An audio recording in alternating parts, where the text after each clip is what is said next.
What would happen if Qatar responded to Israel? How could Qatar respond? And would the response be legal, political, or even military? First, we need to understand that Israel attacked Qatar with the aim of targeting Hamas leaders, most notably Khalil al-Hayya and Khaled Mashal. The attack involved 15 Israeli fighter jets and was coordinated very quickly with the United States. But the most important question now is, if Qatar intends to respond, what would be the method? The first expected step: international law. Qatar could immediately bring the case to the UN Security Council, accusing Israel of committing aggression that violates the UN Charter. It would leverage its strong relations with the United States, Europe, and even the United Nations to pressure Israel and embarrass it on the global stage. We might also hear about a case before the International Court of Justice or even the International Criminal Court. But at the same time, we must remember that the U.S. has not condemned the attack. Second, regional support. Qatar is a member of the Gulf Cooperation Council, GCC, and has alliances across the Arab world. It could call for an urgent meeting of the Arab League or the GCC. In this way, the attack shifts from Israel versus Qatar to Israel versus the entire region.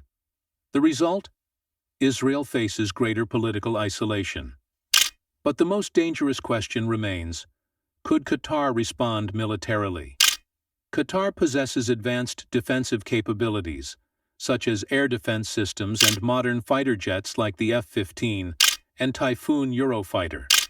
The response could take several forms, such as a direct strike on Israel using fighter jets, or even limited strikes against Israeli targets in the region. However, this option is extremely risky, as it could trigger a full-scale confrontation, and Qatar might lose its most important ally, the United States. And here comes the fourth point: proxy warfare. Qatar might not attack directly, but it could support its allies in the region politically or logistically to confront Israel. Economically, Israel could face sanctions or boycotts led by Qatar and other Arab and Muslim states, such as boycotting Israeli products, expelling Israeli ambassadors from Arab countries. In short, Qatar has multiple options: diplomatic and legal actions to bring Israel to court, regional efforts to unify the Arab and Gulf stance, limited military action if necessary. And the real question is the region ready for a war like this? Or will this attack mark the beginning of a shift in the rules of the game in the region? What do you think?